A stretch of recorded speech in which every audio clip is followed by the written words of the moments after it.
Dentro del tema 5, conceptos básicos de programación para utilizar Dynamo, vamos a hablar acerca de las listas, algo que es muy importante dentro de la programación y en Dynamo. Son bastante utilizadas y es por eso que tienen una gran importancia dentro de este apartado. Como podrás darte cuenta, las listas son la forma básica en cómo organizamos los datos. Un ejemplo muy básico sería tu sistema operativo de tu computadora particular o de trabajo. Esta tiene archivos dentro de sus carpetas y en el caso de la carpeta podríamos indicar que es una lista. Tus archivos, por otro lado, serían los objetos que se encuentran alojados dentro de esa lista. Obviamente, si tu carpeta contiene subcarpetas, estarías hablando que tienes una lista con sublistas y a su vez esa sublista tiene objetos. Nos podemos enredar tanto como sea posible, pero esa es la información básica que deberías de conocer. En Dynamo podemos considerar a los datos como elementos que se encuentran ordenados en segmentos llamados listas respectivamente. Igual que en su sistema operativo, hay muchas formas de crear, modificar o consultar información. Esta se encuentra dentro de carpetas o dentro de archivos. Ahora bien, vamos a adentrarnos un poco más a Dynamo para que empieces a perder el miedo. Vamos a abrir un archivo que viene dentro de los recursos. Para eso es importante recordar que nuestro módulo de Dynamo se encuentra enfocado en la versión 2X. Para Revit 2020 viene instalado por defecto. Para versiones anteriores tendrás que descargarlo e instalarlo en tu versión de Revit. Una vez que tengas la versión de Dynamo en 2X, vamos a abrir nuestro programa de Revit. Para mi caso en particular, voy a abrir un archivo básico. Realmente no importa qué plantilla utilicemos, ya que no vamos a estar generando algo directamente en Revit. Me voy a ir a la pestaña de gestionar. En el apartado de programación visual, voy a dar un clic en Dynamo. Si esta es la primera ocasión en la que abres Dynamo, te va a aparecer una nueva página de inicio. Te va a decir que se aceptan las condiciones de uso y puedes mirar la información acerca de cuáles son. Una vez que esté abierto, vamos a irnos a la pestaña de abrir. Vamos a buscar nuestros recursos del módulo y vamos a seleccionar el archivo llamado nodos esenciales de listas. Ahora bien, si nos acercamos a la descripción, podemos ver que tenemos diferentes nodos en la lista. Dentro de la parte izquierda de nuestra interfaz tenemos el apartado de librerías.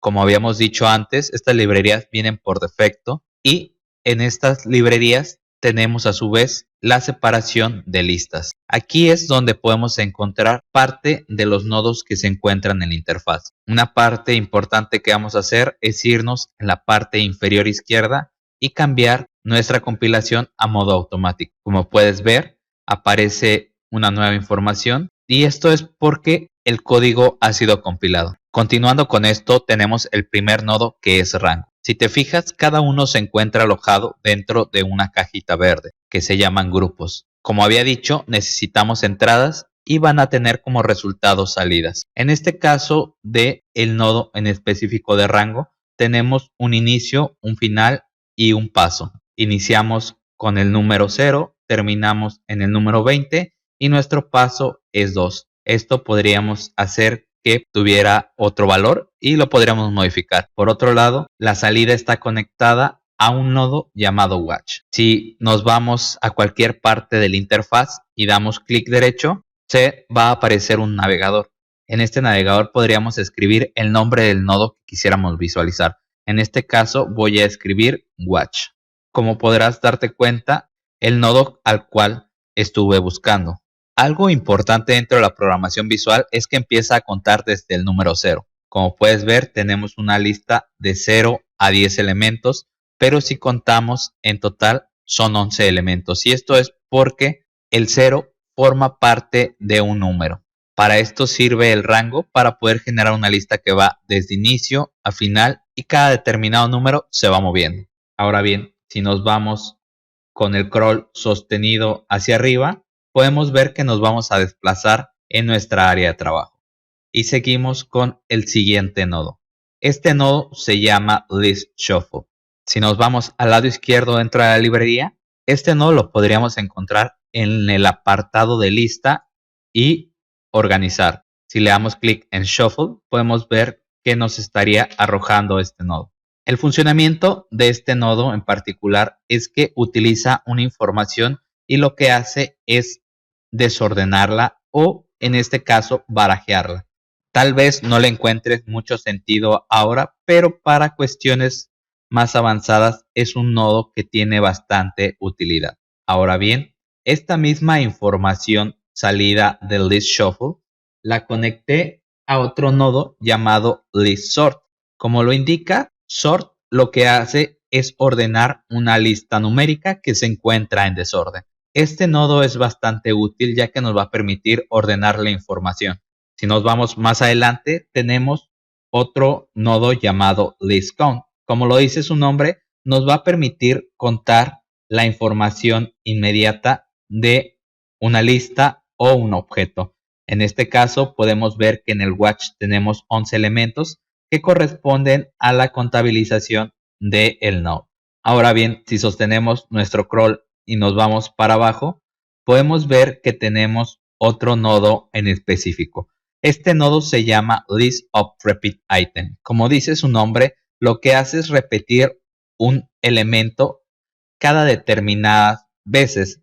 En este caso, el número está sirviendo como función de indicar cuántas veces queremos que se repita cierto objeto.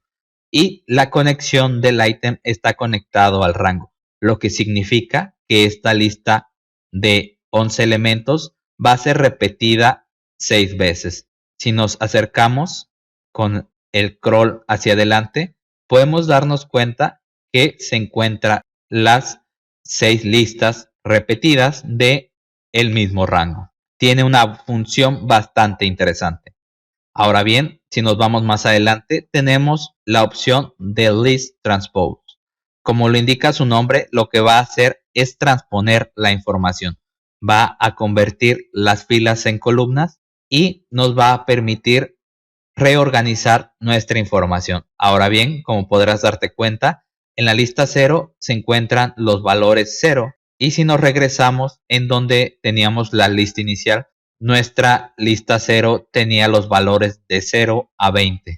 Muy bien, continuando también tenemos hacia adelante el otro nodo llamado List Get Item at Index. Lo que nos permite es obtener un elemento o una lista de un determinado índice. Como podemos darnos cuenta, los elementos o los objetos están ordenados y ese orden que tenemos del lado izquierdo se llama índice. En este caso, el lado izquierdo de la lista 0 indica que corresponde al índice 0 de la lista. Luego tenemos la lista 1, que es justamente la que está tomando este nodo. Como podemos darnos cuenta, en el watch aparece la visualización 2. Si nos vamos más abajo, tenemos otro nodo bastante usado dentro de la opción de listas y esta es crear lista. Como lo dice su nombre, lo que hace es que contiene varios elementos o varios objetos y genera a su vez un nuevo listado. Esto nos va a servir para poder contener información dentro de un solo listado. Si nos vamos y seleccionamos este elemento, tenemos un nodo particular que se llama list item.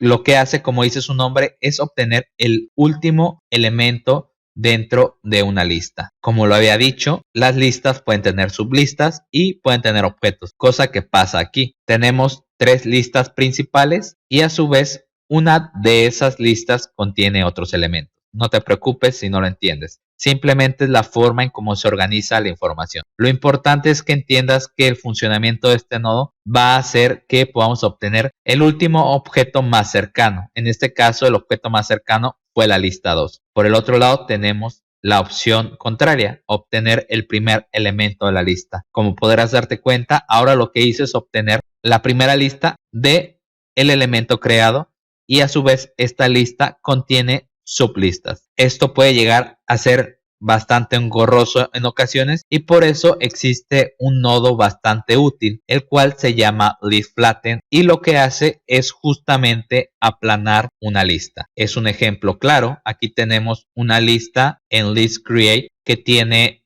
3 rangos. Tiene el rango de una lista, luego tiene el rango de sublistas y luego a su vez tiene otro rango de sublistas, lo que puede ser un poco difícil encontrar la información. Una vez que se le aplica el list flatten, lo que va a hacer es que va a generar una única lista y esta lista va a contener toda esa información agrupada en un solo elemento.